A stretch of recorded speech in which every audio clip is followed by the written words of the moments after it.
मैं doctor Sonal summer hospital Singh मोड़ हटिया से बात कर रही हूँ। समर हॉस्पिटल हमारा एक मल्टी स्पेशलिटी हॉस्पिटल है। यहाँ पे फुल टाइम सर्जरी, गायनी और ऑर्थोपेडिक्स अवेलेबल है।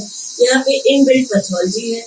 यहाँ पे अल्ट्रासाउंड और एक्सरे की फैसिलिटी भी अवेलेबल है। यहाँ पे ओपन एंड लैप्रोस्कोपिक विधि द्वारा सर्जरी की जाती है। हमारे यहाँ टीपीए पैनल है, आयुष्मान और अबुआ के द्वारा सर्जरी की जाती है। आज हम बात करेंगे पीसीओडी या पीसीओएस की। ये एक हार्मोनल प्रॉब्लम है जो कि रिप्रोडक्टिव एज ग्रुप की फीमेल्स में बहुत कॉमन है। ये पहले इतना कॉमन नहीं थी, अभी इसकी प्रॉब्लम बहुत ज्यादा बढ़ गई है। पीसीओएस या पीसीओडी होता क्या है? ये देखिए, ये यूट्रस है। यूट्रस के बगल में 2 फैलोपियन ट्यूब है। ये ओवरी है। ओवरी से हर मंथ एक फॉलिकल यानी एग रिलीज होता है जो कि फैलोपियन ट्यूब के द्वारा यूट्रस में आता है।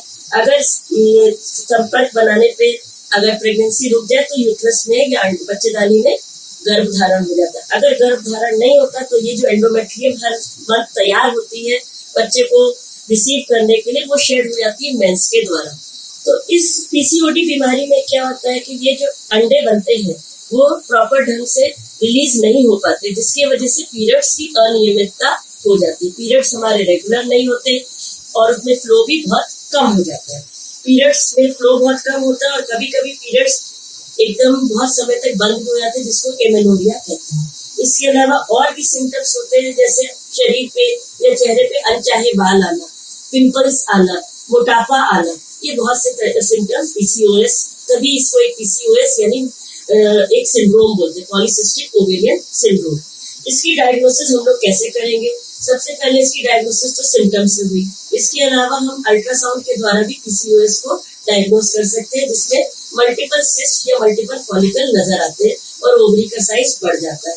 इसके अलावा हार्मोन्स के टेस्ट होते हैं, उससे भी हम लोग को पता चलता है कि पीसीओएस डायग्नोस होता है। इसमें हार्मोन्स चेंज करते हैं।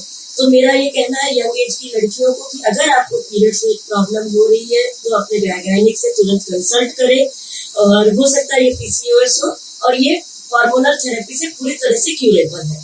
जो मैरिड गर्ल्स हैं, लेडीज हैं जो कि प्रेगनेंसी के लिए प्लान कर रही है, रिप्रोडक्टिव एज ग्रुप की, उनको अगर कंसीव करने में प्रॉब्लम हो रही है तो वो भी पीसीओएस हो सकती है। उसमें भी आपको गर्भधारण करने में दिक्कत हो रही है तो गायनी से कंसल्ट करिए। वो मेडिसिन देंगी इंडक्शन के लिए, ओव्यूलेशन इंडक्शन यानी अंडा बनने के लिए दवा देंगी, उससे जनरली कंसीव कर जाती है। अगर उससे भी नहीं होता इंजेक्शन और दवा से तो आईवीएफ की तरफ जाना पड़ सकता है।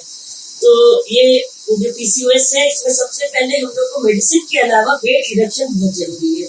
अपना वजन कम करना है, डाइट को चेंज करना है, लाइफस्टाइल चेंज करना है। डाइट में हमको हरी साग सब्जियां, फल और जितनी भी सलाद है ये सब ज्यादा खाना है। कार्बोहाइड्रेट्स और प्रोटीन की मात्रा कम करनी है। रेगुलर फिजिकल एक्टिविटी बहुत जरूरी करनी है। आपको शुगर अपना कंट्रोल करना है, क्योंकि शुगर से इंसुलिन रेजिस्टेंस होता है जो कि पीसीओएस कराता है। अगर इंसुलिन रेजिस्टेंस ठीक होगा तो पीसीओएस अपने आप क्यूरेबल हो जाएगी। तो अंत में मेरा यही कहना है कि पीसीओएस से घबराना नहीं है, इसका इलाज संभव है। बस उसको समय पे जरूरत है हम लोग को समय पे डायग्नोस और ट्रीटमेंट करने की। धन्यवाद।